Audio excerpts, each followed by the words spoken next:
ओम श्री परमात्मने नमः। ओम श्री परमात्मने नमः। अथ वेदांत दर्शन अथ वेदांत दर्शन शांति पाठः। शांति पाठः। ओम पूर्णमद पूर्णमद पूर्णमिदं पूर्णमिदं पूर्णात् पूर्णमुदच्यते पूर्णात् पूर्णमुदच्यते पूर्णस्य पूर्णमादाय पूर्णस्य पूर्णमादाय पूर्णमेवावशिष्यते। पूर्णमेवावशिष्यते। ओम शांति शांति शांति। शांति।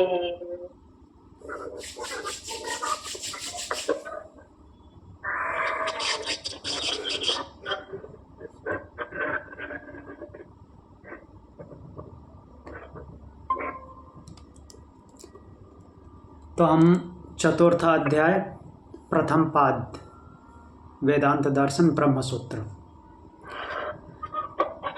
चतुर्थ अध्याय प्रथम पाद का 13वां सूत्र हमने पढ़ा था। क्या उसमें बात की गई थी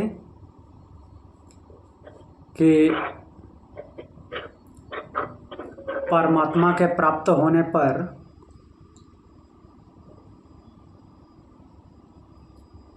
जो पूर्व में किए गए पाप हैं और जो बाद में होंगे उनका क्या होता है। तो सूत्र के माध्यम से बादरायण व्यास जी उत्तर देते हैं, अश्लेष विनाशव। ये जो पहले पाप हुए हैं और जो बाद में होंगे वो क्या होंगे, बिना स्पर्श किए ही उनका नाश हो जाएगा।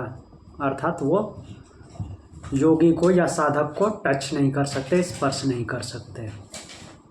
ऐसा व्यपदेश, ऐसा उपदेश किया गया है। अर्थात कहने का तात्पर्य क्या है कि योगी या साधक या जो भी ब्रह्मवेत्ता है उसको जब वो जीवन मुक्त अवस्था में पहुंच जाता है तो उसको पाप पुण्य स्पर्श नहीं करते, क्योंकि उसका कर्म निष्काम हो जाता है, सकाम कर्म नहीं करता वो। तो पाप और पुण्य सोच में भी उसका नहीं आता है, तो इसलिए वो बिना स्पर्श किए ही नष्ट हो जाते हैं, कोई नया संस्कार नहीं बनता। तो इस सूत्र में स्पेशली पाप की बात की गई, पुण्य का कहीं नाम भी नहीं आया। देखिए हमने वैसे एक्सप्लेनेशन में ऐसा पाप पुण्य बोल दिया, बट यहाँ पे पाप की बात हुई है। तो अब केवल पाप की बात हुई है तो स्वाभाविक सी बात है, प्रश्नकर्ता के दिमाग में प्रश्न आएगा, पाप तो नष्ट हो जाते हैं, पुण्यों का क्या होता है। भगवत प्राप्त पुरुष के पुण्य कर्मों का क्या होता है। पाप तो मान लिया कि नष्ट हो गया, आपने बता दिया कि पाप बिना छुए नष्ट हो जाते हैं। तो इस पे कहते हैं इतरस्याप्येवम् असंशेषः पाते तो। इतरस्य, इतर मीन्स पाप के इतर जो है, पाप से इतर क्या है, पुण्य। तो पाप से इतर जो है अर्थात पुण्य, उसका भी एवं असंश्लेषः पाते तो। पाते तो मतलब कि शरीर के पात होने पर, देह पात होने पर, शरीर के नष्ट होने पर उसका भी, किसका, पुण्य का भी, मीन्स जो पाप से इतर है उसका भी इसी प्रकार से असंश्लेषः बिना स्पर्श किए हुए नाश समझना चाहिए। जैसे पाप नष्ट हो जाते हैं बिना स्पर्श किए, वैसे पुण्य भी स्पर्श नहीं करते। ऐसा नहीं कि बहुत अच्छा पुण्य बन गया, कोई पुण्य नहीं बना, वो भी नष्ट हो जाता है। तो इसका उदाहरण भी दे रहे हैं 4:4-22 बृहदारण्यक उपनिषद। यह पुण्य और पाप इन दोनों से ही निसंदेह तर जाता है। देखिए 4:4-22 बृहदारण्यक में दोनों की बात की है, पाप से भी और पुण्य से भी, दोनों से पार हो जाता है, मुक्त हो जाता है। दोनों में से कुछ भी बैलेंस नहीं रहता, न पाप न पुण्य।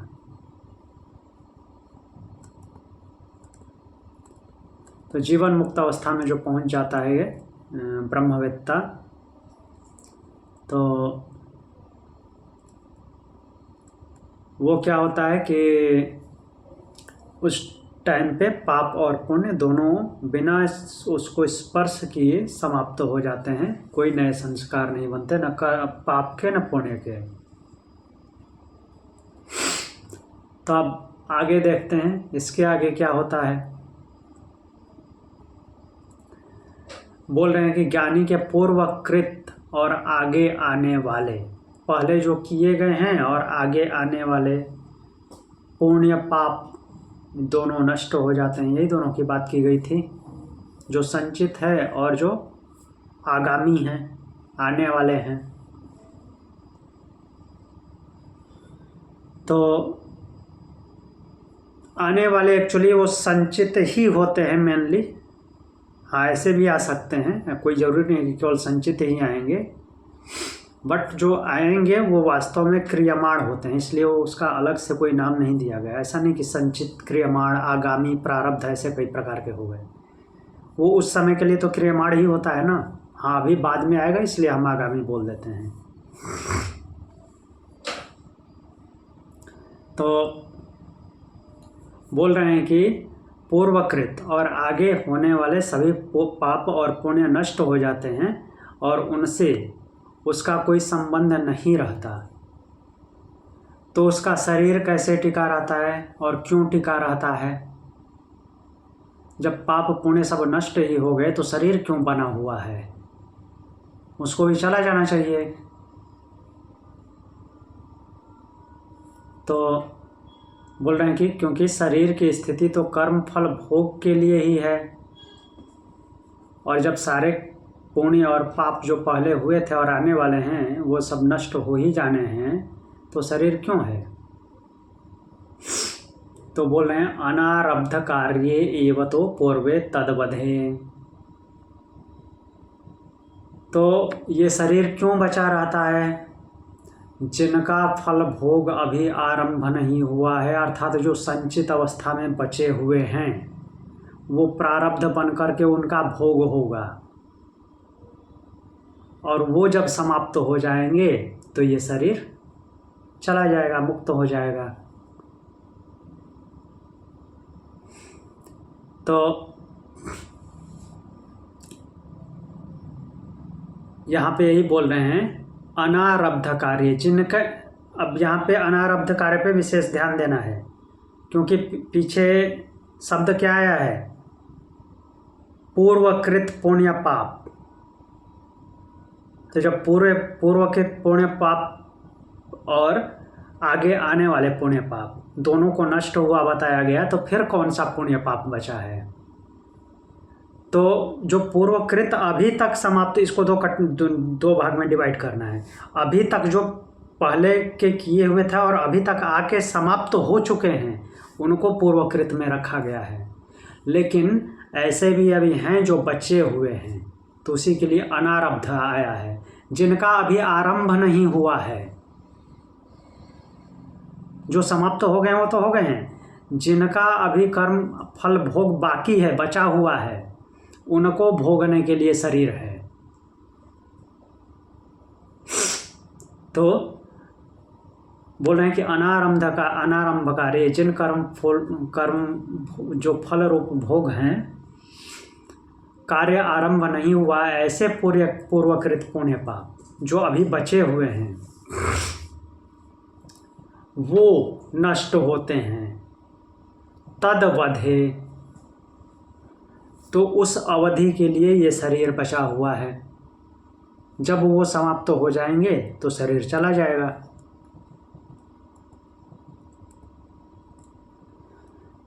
क्लियर हुआ? तो यहाँ पे देखिए एक उदाहरण देते हैं, छांदोग्य उपनिषद 6:14-2।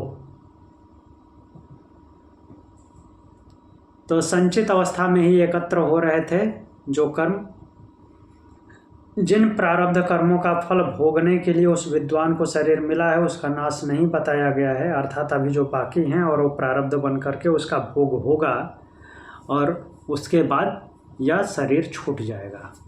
तस्य तावत् देवचिरम यावन्न विमोच्येऽथ संपत्यस्य, उसका तभी तक विलंब है, अर्थात तभी तक के लिए वो शरीर रुका हुआ है जब तक कि प्रारब्ध का अर्थात जो संचित हैं अभी बचे हुए हैं वो आकर के भोग करके नष्ट ना हो जाएं, और उनके नष्ट होते ही देहपात हो जाता है, अर्थात देहपात तब तक नहीं होता जब तक कि वो नष्ट ना हो जाएं।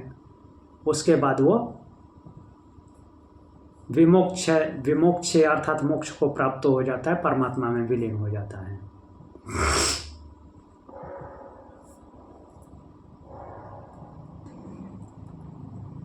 अब आगे बोलते हैं कि जब ज्ञानी का कर्मों से कोई संबंध नहीं रहता, ठीक है, इतना तो समझ आ गया। पूर्वकृत पुण्य पाप, आगे आने वाले पुण्य पाप बिना उसको स्पर्श किए हुए नष्ट हो जाते हैं।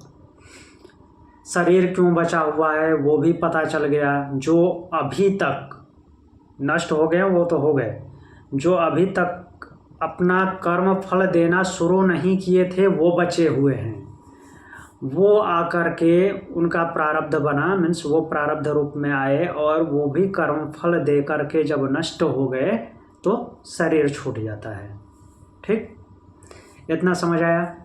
फिर अब प्रश्न उठता है, ठीक है, इतना हो गया, तो जब वो स्थित प्रज्ञा हो गया अर्थात के क्या बोलते हैं जीवन मुक्त अवस्था में पहुंच गया है, तो बोल रहे हैं कि ज्ञानी का कर्मों से कोई संबंध ही नहीं रहता। जीवन मुक्त अवस्था में पहुंच गया तो उसका कर्मों से कोई संबंध नहीं रहता। तब उसके लिए श्रुति में आजीवन अग्निहोत्र आश्रम संबंधी कर्मों का विधान कैसे किया गया, अर्थात क्यों वो अनुष्ठान और कर्म करता है, किस बात के लिए?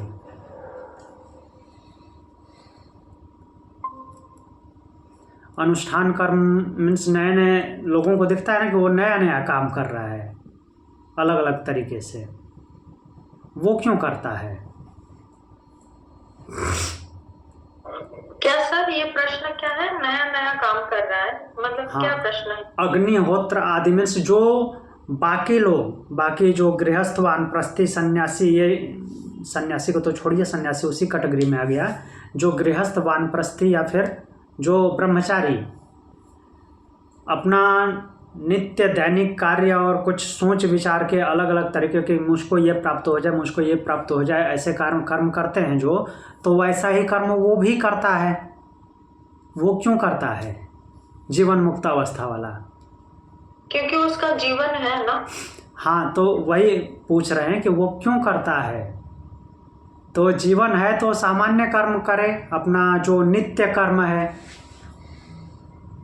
स्पेशल कर्म क्यों, मीन्स स्पेसिफिक कर्म क्यों करता है? जैसे लोगों को ऐसा लगता है कि वो कुछ नया पाने की इच्छा से कर रहा हो, इस तरह का कर्म मेंटेन करने के लिए, मे बी कि उस स्थिति से नीचे ना आए, हो सकता है। नहीं, तो उसके लिए तो नित्य कर्म उसका चलेगा, बट वो दूसरे भी कर्म करता है। हाँ, वो अलग बात है कि निष्काम भाव से करता है, बाकी लोग सकाम भाव से करते हैं, लेकिन वो करता क्यों है वो बता रहे हैं।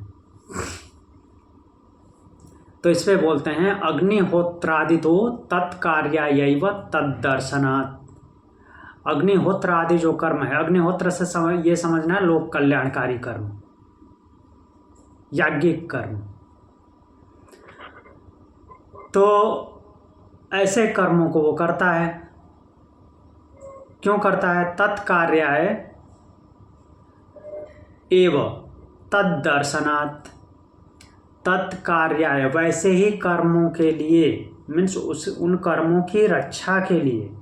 कर्मों की रक्षा से क्या तात्पर्य है? क्या वो अपने कर्मों की रक्षा के लिए करता? नहीं, उन कर्मों की रक्षा के लिए, ताकि उसे अगर वो अकर्मण्यता को प्राप्त हो जाएगा, वो केवल नित्य कर्म करेगा, बाकी कुछ काम करेगा नहीं, तो बाकी लोग उसको देखते हुए अकर्मण्य हो जाएंगे।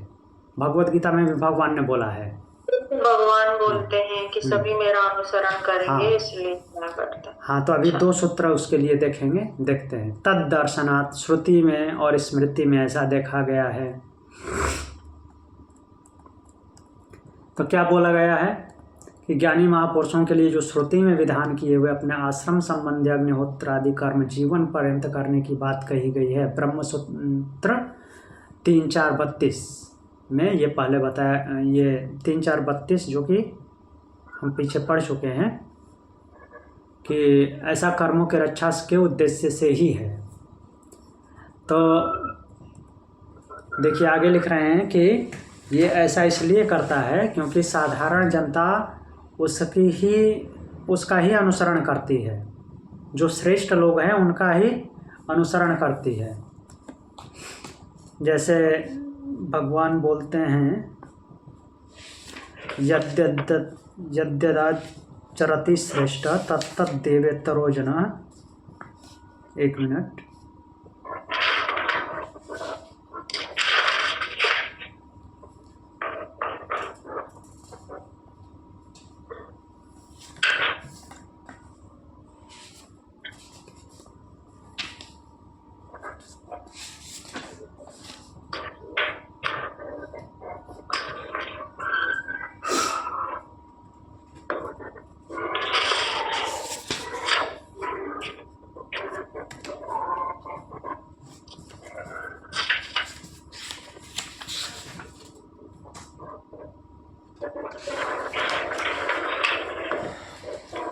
हाँ, तो पहले इसको देख लेते हैं।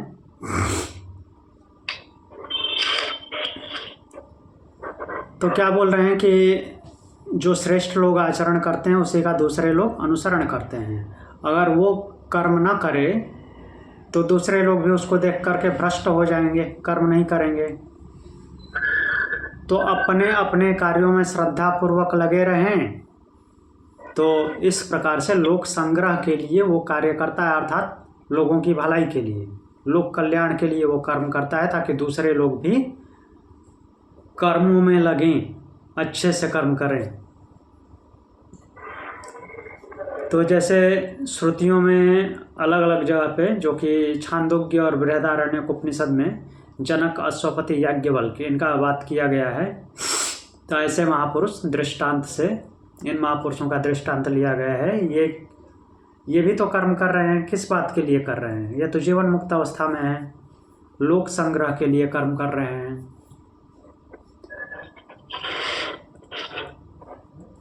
और भगवत गीता में 3:22 से 24, तीसरे चैप्टर का 22 से 24 नंबर।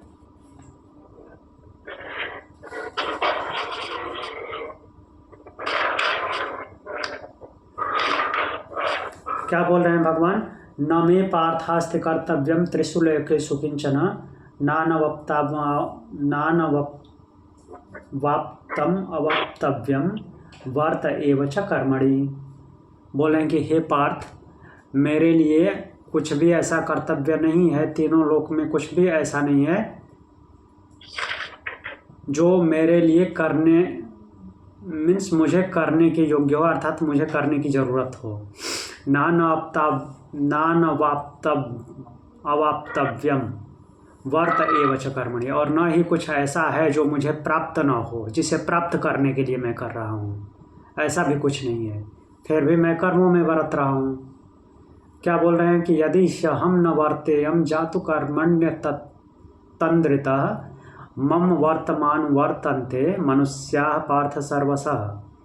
यदि मैं ऐसा न बरतूं, मीन्स मैं कर्मों में बर्ताव न करूं, जातु कर्मण्य तंद्रितः मम वर्तमान वर्तन्ते मनुष्याः पार्थ सर्वशः, क्योंकि यह सारा मनुष्य मेरा ही पीछे मेरा ही बर्ताव करता है, अर्थात मेरा ही अनुसरण करता है।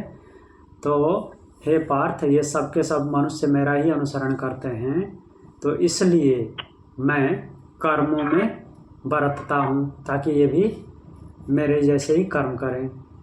उत्सीदेयुरिमे लोका न कुर्यां कर्म चेदहम शंकरस्य च कर्तास्याम उपहन्यामिमां प्रजा। यदि मैं कर्मों को न करूं तो ये सभी लोग भी शंकरता को प्राप्त हो जाएंगे, अर्थात अकर्मण्य हो जाएंगे।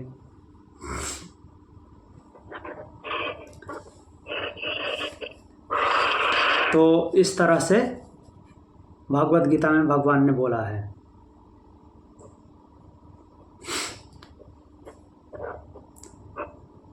और क्या बोल रहे हैं कि शंकरता को प्राप्त हो जाएंगे, नष्ट हो जाएंगे, और मैं उनके नाश का निमित्त बनूंगा क्योंकि मैंने मार्गदर्शन नहीं किया, जबकि मुझे कुछ करने की वैसे ज़रूरत नहीं है। मैं ऐसा भी कुछ, ऐसे कोई चीज़ नहीं है जो अप्राप्य है और मैं उसे प्राप्त करना चाहूँ। तो आगे बोल रहे हैं कि विद्वान पुरुष कर्मासक्त अज्ञानी मनुष्यों की बुद्धि में भेद उत्पन्न न करे। 3:25 में बोल रहे हैं, सक्ता कर्मण्य विद्वांसो यथा कुर्वन्ति भारत कुर्याद् विद्वांस तथा सक्तः चिकीर्षोर लोक संग्रहम। अब ये एक इंस्ट्रक्शन है, किसके लिए? ब्रह्मवेद के लिए, योगी के लिए, साधक के लिए।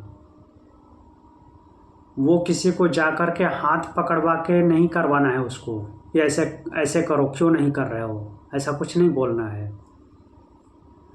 जैसे वो कर रहे हैं वैसा ही वो भी करे। तो ऐसे कैसे? तो फिर तो वो तो अधोगति में चला जाएगा। नहीं, उसी प्रकार के कर्म, तभी तो वो ऊपर सूत्र में लिखा है कि अग्निहोत्र आदि क्यों करता है, जैसे दूसरे लोग करते हैं वैसा ही वो भी करता है। किस बात के लिए? उसी को दिखाने के लिए कि ठीक है कर्म करते रहो, लेकिन उसको क्या करना है कि उसी कर्म को अपने तरीके से अर्थात निष्काम भाव से करना है, ताकि लोग उसका अनुसरण करें। जबरदस्ती जाके नहीं बोलना कि ऐसे नहीं ऐसे करो। तो विद्वान पुरुष जो आसक्त हैं उनकी बुद्धि में भेद उत्पन्न न करे, जबरदस्ती जाकर के टोका टाकी ना करे कि ऐसे नहीं ऐसे करो। उनकी बुद्धि भेद नहीं करना है, करते रहने दो। तुम अपना काम करो अपने जैसा, वो तुम्हें देख करके तुम्हारा अनुसरण करेंगे, आचरण का अनुसरण करेंगे। जबरदस्ती हस्तक्षेप नहीं करना है। वही बोल रहे हैं, किंतु स्वयं उन्हीं की भांति कर्म करता हुआ उनको कर्मों में लगाए। वो जो कर्म करते हैं वही कर्म करना है, बस तरीका अलग होना चाहिए। वो सकाम भाव से करते हैं, आप निष्काम भाव से करो, ताकि आपके आचरण को देख करके वो प्रेरित हों, सही मार्ग पे चलें। फिर आगे क्या बोल रहे हैं, यज्ञ रक्षा के लिए किए जाने वाले कर्मों से भिन्न कर्मों द्वारा ही यह मनुष्य बंधन में पड़ता है।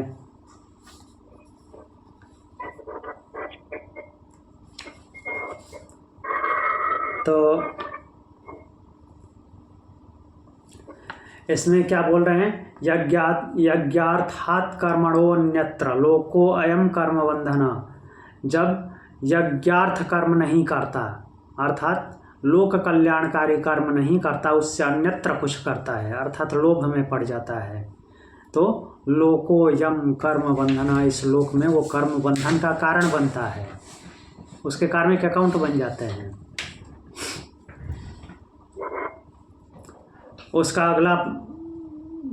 अगला वाक्य पूरा कर रहे हैं, तदर्थम कर्म कौन्तेय मुक्त संग समाचर। इसलिए हे कौन्तेय, तद अर्थम कर्म, तो अर्थ के निमित्त ही कर्म करो, लेकिन क्या? मुक्त संग समाचर,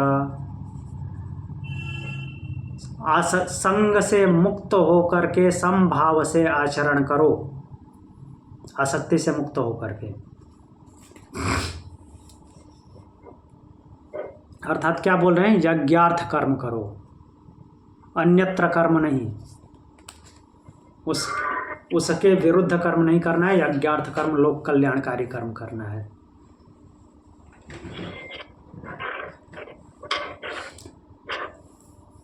आगे बढ़ें तो अब बोल रहे हैं क्या क्या बता दिए, पाप नष्ट हो जाते हैं, तो फिर बोले कि पुण्य का क्या होता है, पुण्य भी वैसे ही नष्ट हो जाते हैं, तो शरीर क्यों बचा रहता है, जो अभी कर्म फल देना शुरू नहीं किए हैं वो बचे हुए हैं, वो कर्म फल देकर समाप्त हो जाएंगे तो शरीर समाप्त हो जाएगा। ठीक है, तो जब शरीर समाप्त हो जाएगा, अभी वो जो है जीवन मुक्त अवस्था में पहुंच गया, तो फिर दूसरे लोगों की तरह भी वो फिर कर्म क्यों करता है, तो दूसरे लोग उसका अनुसरण करें, इसलिए वो लोग कल्याणकारी कर्म अर्थात याज्ञिक कर्म करता है, ताकि बाकी लोग भी उसका अनुसरण करते हुए कर्म करते रहें, अकर्मण्य न बने, इसलिए कर्म करता है। अब आगे देखते हैं, आश्रम के लिए विहित कर्मों के सिवा अन्य कर्म उनके द्वारा किए जाते हैं या नहीं, जो करने योग्य कर्म है उनके अलावा भी वो और कर्म करता है या नहीं, इस जिज्ञासा पे कहते हैं अतो अन्यापि ह्येके सामुभयो। तो क्या बोल रहे हैं, इनसे अन्यापि, अन्य भी, उभयो अर्थात ज्ञानी और साधक यहाँ पे बोला गया है, उभय इससे लिया गया है। ज्ञानी और साधक मतलब कि जो ज्ञान में ऊपर बढ़ गया है, ब्रह्मविद है, और जो अभी स्टार्टिंग बिगनर है, तो दोनों के लिए ही एके साम मीन्स एक के मत से विहित है। क्या विहित है, क्या बताया गया है, चलिए देखते हैं। तो श्रुति में कहा गया है, एग्जाम्पल लेते हैं,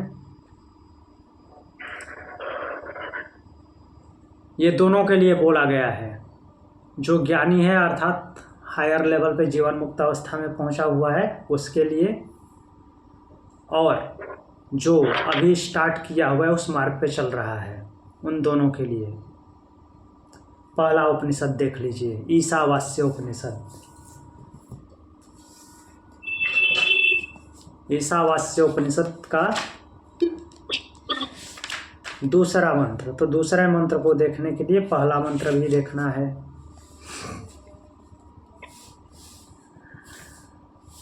क्या बोले हैं, ओम ईशावास्यमिदं सर्वं यत्किंचित् जगत्यां जगत् तेन त्यक्तेन भुञ्जीथा मां गृधा कस्य स्विद्धनम्। तो इसमें बोले हैं ईशावास्य, ओम ईशावास्यमिदं सर्वम, ओम जो भगवान परमात्मा का वाचक है, ईशावास्यमिदं सर्वम, सब कुछ ईश से अर्थात परमात्मा से ही व्याप्त है, हर जगह ईश का ही वास है। यत् किंचित जगत्याम जगत, जो भी जगत में मूव करने वाला गतिमान है, इस गतिमान, पूरे गतिमान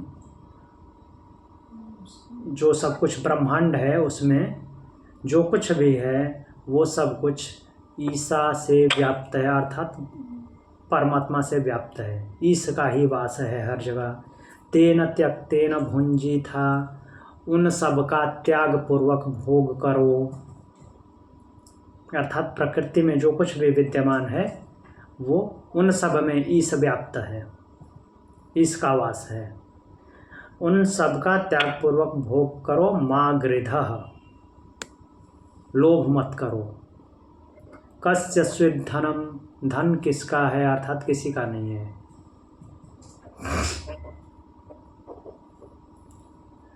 फिर आगे बोलते हैं दूसरा श्लोक, कुर्वन्नेवेह कर्माणि जीवे से क्षतसमा एवं त्वयि नान्यथेतो अस्ति न कर्म लिप्यते नरे। इह कर्माणि कुर्वन् ही सतम समा जीवे सत्, इस प्रकार से कर्म करते हुए, किस प्रकार से कर्म करते हुए, तेन त्यक्तेन भुंजी था, त्याग पूर्वक भोग करते हुए कर्मों को करना है। और ऐसे कर्मों को करते हुए 100 वर्ष तक जीने की इच्छा करनी है। एवं त्वयि नान्यमेथेवस्तो अस्ति न कर्म लिप्यते नरः। तो अगर ऐसा इस प्रकार से कर्म करता है तो नर अर्थात प्राणी कर्मों में लिप्त नहीं होता। और क्या बोल रहे हैं, एवं त्वयि नान्यथो अस्ति, इसके अलावा कोई और दूसरा मार्ग नहीं है, दूसरा मार्ग खोजने की चेष्टा भी नहीं करनी है, इसके अलावा कोई दूसरा मार्ग नहीं है। त्याग पूर्वक भोग करो, क्योंकि धन परमानेंट स्थायी रूप से किसी का नहीं है। और ऐसा करते हुए 100 वर्षों तक जीने की इच्छा करो। ऐसा करने से प्राणी कर्मों में लिप्त नहीं होता और इसके अलावा कोई दूसरा मार्ग भी नहीं है। एवं त्वयि न, हाँ बोलिए, 1 मिनट, इसको पूरा कर रहे एवं त्वयि न अन्यथो अस्ति, इसके अलावा कोई अन्य रास्ता नहीं है। हाँ अभी बोलिए। आपने एक सेंटेंस बोला अभी, धर्म परमानेंट किसी का भी नहीं है। वो क्या सेंटेंस है? परमानेंट मतलब कि कोई ये सोचता है ना कि ये मेरा ही है, ये कहीं और नहीं जाएगा, तो धर्म ना आपने? नहीं, धर्म नहीं बोला, धन। हाँ हाँ फिर ठीक है। हाँ, क्योंकि आप सुना, कंफ्यूज हो गई। अच्छा, क्योंकि आप खुद ही परमानेंट नहीं हो तो धन आपका कहाँ से परमानेंट हो जाएगा।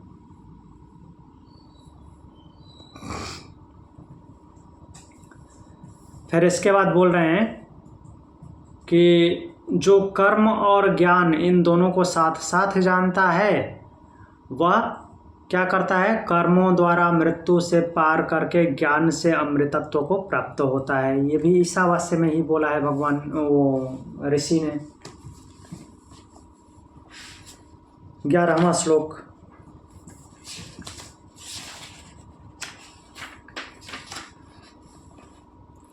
ग्यारहवें श्लोक में बोलते हैं,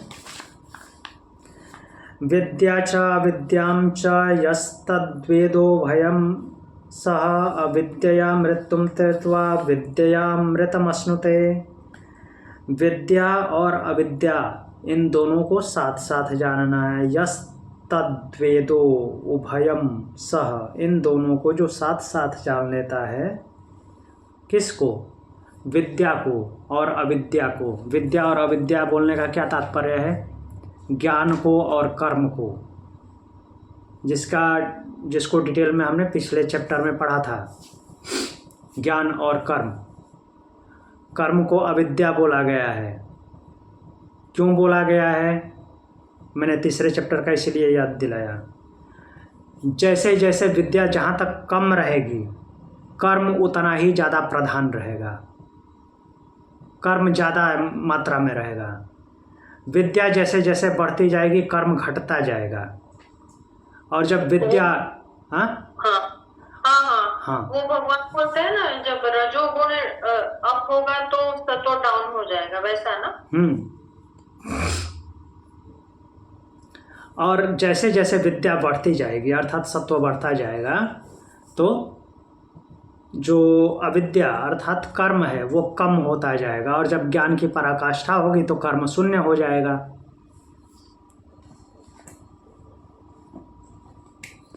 तो इन दोनों को अर्थात विद्या और अविद्या, ज्ञान और कर्म, इन दोनों को साथ साथ जान लेता है, क्योंकि साथ साथ ही चलेंगे। स्टार्टिंग में कर्म ज़्यादा रहेगा, अंत में ज्ञान हो जाएगा, कर्म समाप्त हो जाएगा। जब स्टार्टिंग में जब आपको कुछ पता ही नहीं है तो कर्म ही प्रधान रहेगा, ज्ञान जो है अर्थात विद्या नहीं के बराबर रहेगी। धीरे धीरे विद्या बढ़ती जाएगी, कर्म घटता जाएगा। ऐसे बैलेंस में चलेंगे। फिर लास्ट में जीवन मुक्त अवस्था में पहुंच करके विद्या ही सब कुछ हो जाएगी, कर्म समाप्त हो जाएगा और सेम टाइम उस साधक का अर्थात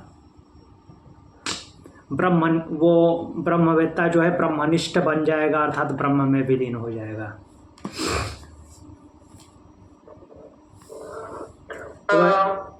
जब हम चीजों को समझते हैं, जब हम ज्ञान को समझते हैं, जैसे ये पढ़ रहे हैं, तो बार बार जो हमारी बुद्धि में तर्क आते हैं, ये जो प्रश्न आते हैं, ये कहाँ से आते हैं? विद्या में से, अविद्या में से? मतलब ये रजस में से आते हैं कि सतो में से आते हैं? वो केवल अकेले से नहीं आते, दोनों से आते हैं। कुछ भी उत्पन्न कैसे होगा उसके बारे में ज्ञान आएगा, लेकिन उस पर प्रभावी कौन होगा? कर्म होगा, अविद्या होगा। हाँ, मतलब रजोगुण जो है वो तुरंत एक्ट में आना चाहता है, तो हम जानना चाहते हैं, क्यूरियस हो जाते हैं जी, क्या है इसका। दोनों से आता है, मिक्स होके। हाँ, दोनों से आता है। तो उस पे जो एक्शन हो रहा है वो कर्म की वजह से, अर्थात अविद्या की वजह से हो रहा है। क्या क्या क्या सर? एक्शन हो रहा है वो? हाँ, कर्म की वजह से, जिसके लिए अविद्या शब्द यूज किया जाता है। मतलब अगर उसी का यहाँ पे अविद्या शब्द क्यों यूज किया जा रहा है? कर्म की वजह से बोला, फिर बोला कि अविद्या की वजह से। अविद्या की वजह से कैसे होगा? क्योंकि उसका पर्टिकुलर, उसी चीज को लीजिए, उसका अगर ज्ञान होता, ज्ञान होने का मतलब कि पूर्ण ज्ञान 100%, तो 100% अगर ज्ञान हो जाता तो फिर उसको जानने की इच्छा ही क्यों होती?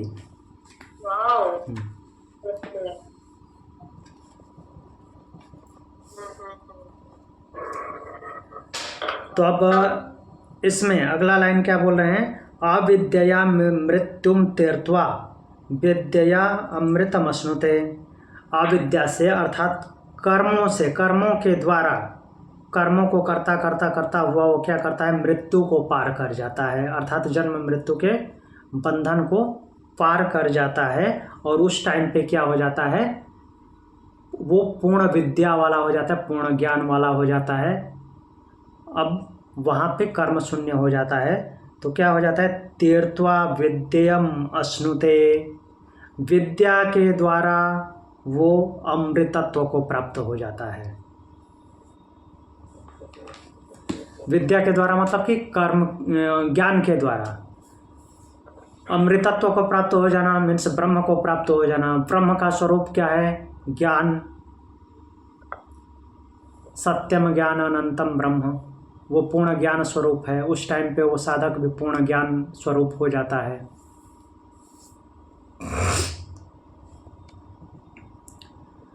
तो अब इसमें आगे बढ़ते हैं।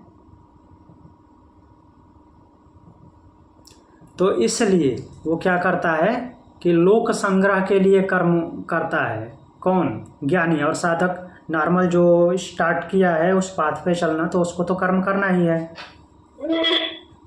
जो जीवन मुक्त अवस्था में है वो लोक संग्रह के लिए करता है। हम पीछे देख चुका है उसके कर्म।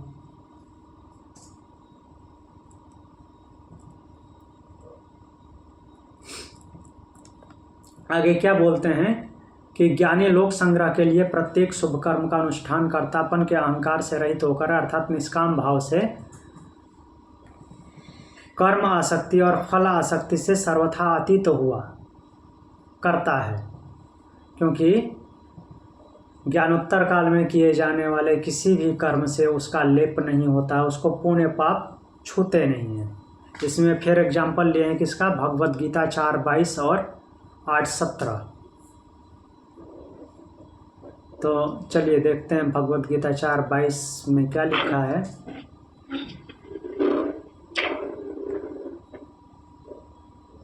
भगवद गीता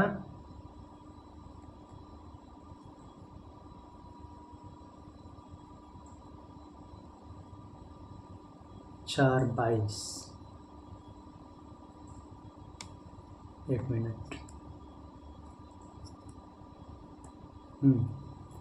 देखिए यहाँ पे क्या लिख रहे हैं? यदृच्छया लाभ संतुष्टो द्वंद्वात्वितो विमत्सरः समः सिद्धा व सिद्धौ च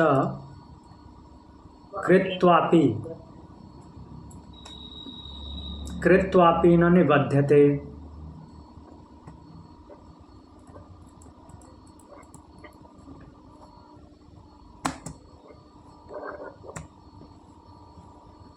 बोल रहे हैं कि यदृच्छा लाभ संतुष्टा, जो कुछ भी लाभ प्राप्त हो उसके कर्मों के द्वारा उसी में संतुष्ट रहता है। विमत्सरः, मात्सर्य भाव नहीं है, जिसका मात्सर्य भाव समाप्त हो गया है। मात्सर्य किसे बोलते हैं?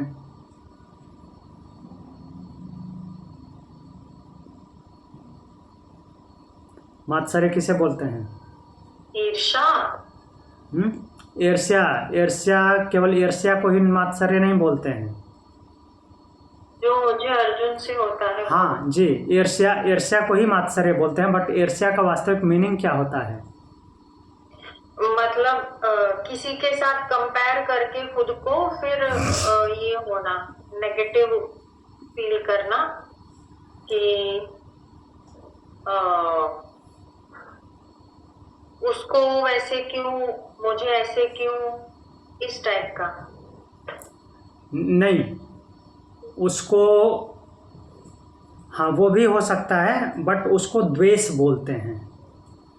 हाँ, उसमें द्वेष में क्या होता है, एक बात कि वो कंपेयर नहीं होता। द्वेष मतलब कि ऐसे ही जलन की भावना दूसरे से। और जो ईर्ष्या है अर्थात मात्सर्य है, दूसरे की उन्नति देख करके जलन होना। तो एग्जैक्टली वही जो मुझे अर्जुन से होता है। हाँ, सेम वैसा ही भाव। तो दूसरे की उन्नति देख करके जलन की भाव पैदा होना, उसको मात्सर्य बोलते हैं। यदृच्छा लाभ संतुष्ट, जो कुछ भी प्राप्त हो रहा है उसके पुरुषार्थ से उसमें संतुष्ट रहने वाला और मात्सर्य नहीं करने वाला, ईर्ष्या न करने वाला, जिसका ईर्ष्या भाव समाप्त हो गया। द्वंद्वातीता, जो द्वंद्वों से अतीत है, सुख दुख लाभ हानि जय पराजय, इस प्रकार के द्वंद्वों से अतीत है, अर्थात फ्लक्चुएट नहीं होता, उसकी वृत्तियाँ अप डाउन नहीं होती। सिद्धि सिद्धौ च असिद्धौ, सिद्धि और असिद्धि अर्थात सक्सेस और फेलर दोनों में क्या, समाकृत्वा, समभाव रखने वाला, सम हो करके दोनों में। अपि न निबध्यते, तो वो क्या बोल रहे हैं कि इन सब में जब समभाव रहता है तो वो बद्धता नहीं है, मुक्त हो जाता है। लेकिन हर जगह संतुष्ट थोड़ी रह, मतलब हर जगह रह सकते हैं संतुष्ट। तो ये जीवन मुक्त की बात कर रहे हैं ना। ओके।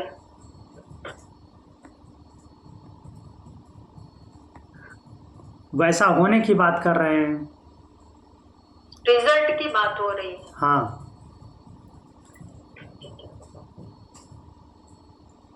अच्छा, जहाँ पर हम सही हैं, हमारा कंपैरिजन सही है, उसको भी मत्सर ही कहा जाएगा। कंपैरिजन सही है, वो कंपैरिजन अगर मीन्स जहाँ पे आप, वो तो आपका कर्तव्य कर्म हुआ ना, जहाँ पे आपको किसी से कंपेयर करने का टास्क मिला है, कुछ ऐसा कंपैरिजन करने का, not only human to human. तो वो तो आपका एक कर्तव्य कर्म हो गया। लाइक कहीं डाटा मैच करना है किसी चीज़ से रिलेटेड, तो अलग की बात हुई। ऐसे नॉर्मली जो चुगली करते हैं, बिना वजह के दूसरे के बीच में पड़ते हैं, उस तरह की बातें यहाँ पे है मात्सर्य। नहीं, अब जैसे कि भगवान है, भगवान तो सबका है ना। हाँ, हरा है, वो सबका भी है और हर एक का पर्सनल भी है। ठीक है।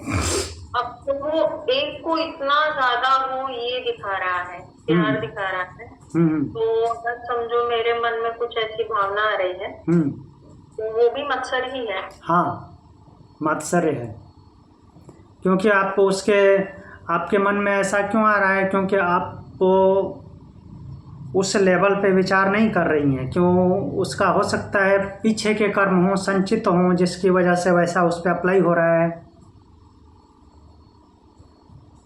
क्योंकि भगवान डायरेक्टली तो कुछ करता नहीं है, भगवान ने तो जस्ट इग्नाइट कर दिया है प्रकृति को। तो ऐसा अर्जुन का क्या संचित कर्म है? अब वो हम कैसे बता सकते हैं क्या संचित कर्म है? वो या तो वेद व्यास बताएं, वेद व्यास बताएं, या फिर अगर कहीं नहीं भगवान लिखा तो हाँ वेद व्यास बताए या तो भगवान बताए, भगवान तो बताएंगे नहीं, कुछ है नहीं उसका संचित वंचित। तो चलिए देखते हैं 18 का 17 में क्या बोलते हैं।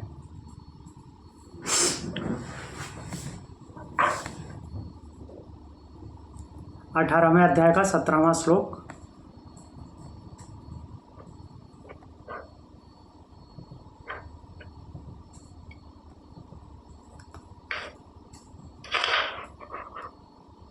मोक्ष संन्यास योग।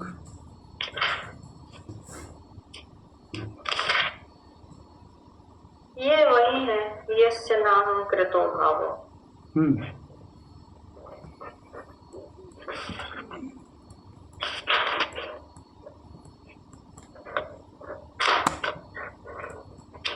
यस्य नाहं कृतो भावो बुद्धि यस्य न लिप्यते हत्वापि स इमां लोकान् न हन्ति न निबध्यते। हाँ सेम वैसा ही है, जिसमें अहंकृत भाव अर्थात अहंकार का भाव नहीं है, मैं पने का भाव, वही अहंकार है ना, महातत्व के बाद जो उत्पन्न हुआ है। मैं पने का भाव नहीं है अर्थात मैं करता हूँ, डूअरशिप का भाव नहीं है। यस्य बुद्धि न लिप्यते, जिसकी बुद्धि लिप्त नहीं होती, लिपायमान नहीं है, अटैच नहीं है। स इमाम लोकान हत्वा, वह इन सब लोगों को हत्वा मार कर भी न हंति न निबध्यते, न तो मारता है और न ही पाप से बंधता है। तो ऐसा क्यों बोल रहे हैं कि सब लोगों को मारकर? ये भाव यहाँ पे ऐसे समझना है, सब लोगों को मारकर मतलब कि जितने जहाँ जहाँ से वे उत्पन्न होते हैं प्राणी, अलग अलग योनियों की बात कर रहे हैं, अलग अलग योनियों को क्या बोल रहे हैं? हत्वा, मारकर। तो क्या सबको मारने की बात कर रहे हैं? तो यहाँ पे भाव ये है कि उन सब योनियों को पार कर जाना, जन्म मृत्यु के बंधन से मुक्त होना क्या है? किसी भी लोक में जन्म न लेना, किसी भी प्राणी के रूप में जन्म न लेना। तो ऐसा करके वो न तो उन लोगों का हत्यारा नहीं कहा जाता, न हंति न निबध्यते, और न ही पाप से बचता है ऐसा करके। यहाँ पे शरीरधारी को मार करके खून बहाने की बात नहीं हो रही है। लेकिन अगर वैसी बात है भी तो भी वो यहाँ पर लागू मतलब होती है, क्योंकि ऐसा व्यक्ति जिसको फल में कुछ चाहिए ही नहीं, वो वैसा कर्म करेगा ही नहीं। हाँ, यहाँ पे उस भाव को तब लागू कर सकते हैं, लिसन, हाँ, तब लागू कर सकते हैं जैसे जहाँ पे आपका कर्तव्य हो। हाँ, जैसे तो, ये प्रॉपर भगवान श्री कृष्ण जो महाभारत युद्ध में खड़े रह के उसको युद्ध करने के लिए बोल रहे हैं, वहाँ पे कर्तव्य कर्म है। हाँ, वहाँ पर ये प्रॉपर लागू होता है कि अभी थोड़ी पीछे हट सकते हैं, मतलब अभी पीछे हटना तो फिर ये बहुत गलत हो जाएगा। हाँ, तो वहाँ पे उस भाव से उसको समझा रहे हैं कि सभी लोगों को मार करके, अर्थात जितने भी जो लोग हैं उन सबको मार करके भी वो पाप से लिप्त नहीं होता। बट वाइडली इसका अर्थ वही समझना है जो इससे पहले मैंने बताया, सभी लोगों को मार करके मतलब सभी योनियों में उत्पन्न होने की क्रिया को समाप्त करके। सभी लोक शब्द आया है, लोक केवल ह्यूमन बीइंग से नहीं होता। हाँ, बात वहाँ पे युद्ध भूमि में खड़े हैं, समझाना उसको है, लेकिन उसको वाइड रेंज में समझा रहे हैं, केवल युद्ध में खड़े लोगों की बात नहीं कर रहे हैं वो। हाँ, युद्ध में खड़े लोगों की बात नहीं कर रहे हैं, ये एक मानसिक स्थिति की बात हो रही है जी। और मानसिक स्थिति में एक व्यक्ति मैक्सिमम कितना एक्सट्रीम नुकसान कर सकता है, वो नुकसान करने के बावजूद भी वो बंधेगा नहीं। लेकिन एक्चुअल कहने का भाव ये है कि ऐसी मेंटल स्टेटस वाला व्यक्ति कभी अपने पर्सनल पर्पस के लिए किसी नुकसान में जाएगा ही नहीं, क्योंकि उसके पास तो पर्पस ही नहीं है जी। ठीक है। और अगर कभी वो ऐसा कर भी रहा है तो ऑब्वियसली वहां पर उसका कर्तव्य है तभी कर रहा है, अदरवाइज वो करेगा ही नहीं। जैसे कि भगवान कृष्ण को उस युद्ध में से पर्सनल कुछ भी लाभ नहीं था जी, पर्सनली उनको कुछ कोई इंटेंशन ही नहीं था ना, वो कम्प्लीटली उस युद्ध से परे भी रह सकते थे, बट उन्होंने ऐसा नहीं किया।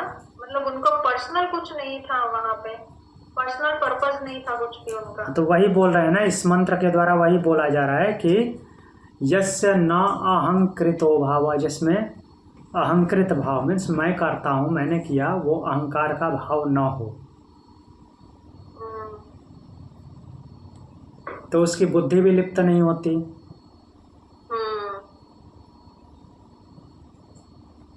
अब अगला सूत्र देखते हैं।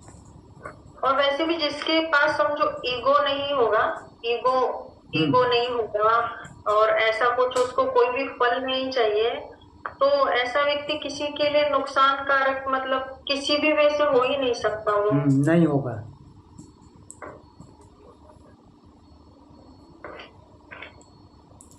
अब आगे क्या बोल रहे हैं, इतनी बातें तो सब हो गई,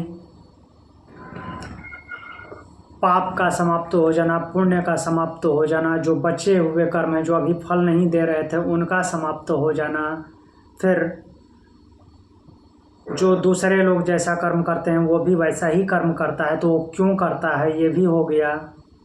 क्या दोनों लोग ऐसा कर्म करते हैं? हाँ, ऐसा कर्म करते हैं। क्यों करते हैं दोनों एक जैसा कर्म? वो भी हो गया। फिर अब बोलते हैं कि क्या विद्या और कर्म के समुच्चय का भी श्रुति में विधान है, अर्थात विद्या और कर्म दोनों साथ साथ चलते हैं, ज्ञान और कर्म दोनों साथ साथ चलते हैं, ऐसा श्रुति में बताया गया है क्या? तो हमने पिछले अध्याय में देखा था, अच्छी तरह से खूब लंबा चौड़ा बताया गया है, साथ साथ चलते हैं। तो उसको फिर से क्लियर कर रहे हैं, यदेव विद्येति ही, यद एव विद्येति ही, यत जो एव भी विद्येति ही, विद्या के साथ, विद्या के साथ क्या है? इति, ऐसा जैसा कहा गया है कि कर्म भी है। छांदोग्योपनिषद 1:1-10।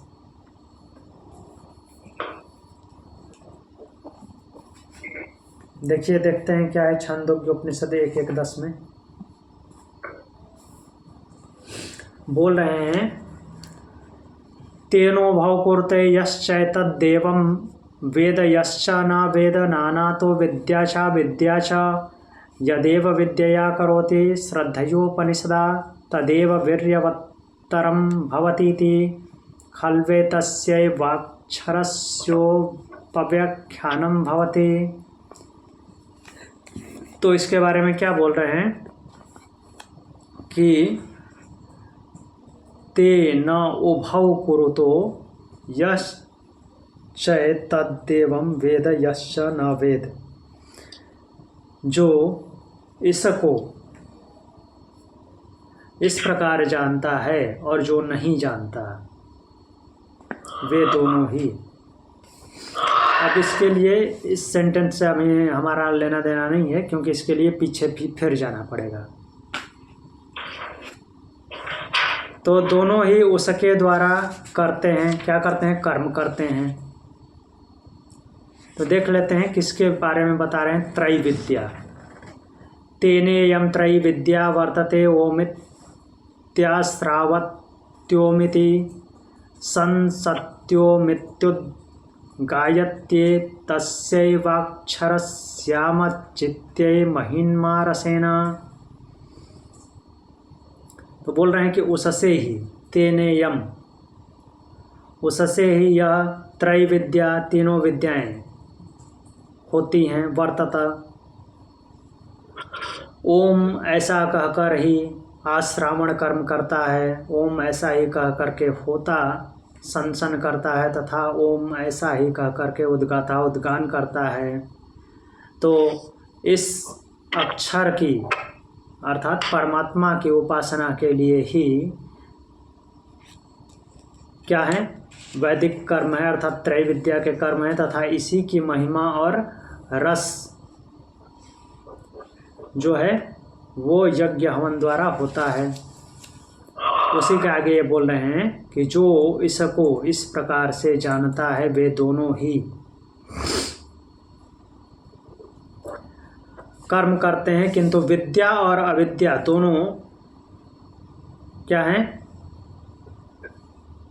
विद्या और अविद्या दोनों अलग अलग फल देने वाले हैं। ऐसा नहीं कि अलग अलग रहते हैं, दोनों अलग अलग फल देने वाले हैं। अर्थात अविद्या का फल क्या होगा, पुनर्जन्म, और विद्या का फल क्या होगा, मुक्त। तो आगे बोल रहे हैं कि जो कर्म विद्या श्रद्धा और योग से युक्त होकर किया जाता है, जो कर्म विद्या श्रद्धा और योग से युक्त होकर किया जाता है, ऐसी बात आई है, मतलब कि विद्या जो है कर्म के साथ में है, तो वही प्रबलतर होता है, अर्थात वो प्रबल होता है।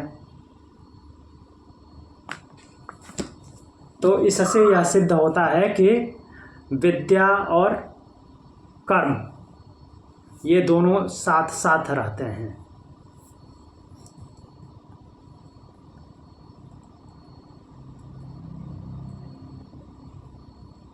तो इसके आगे जो अगला सूत्र है ये हम कल देखेंगे कि ज्ञानी के प्रारब्ध कर्मों का नाश कैसे होता है। तो आज के लिए इतना ही। और कुछ पूछना है? ठीक है, प्रणाम। ओम शांति। जो भी है बचा हुआ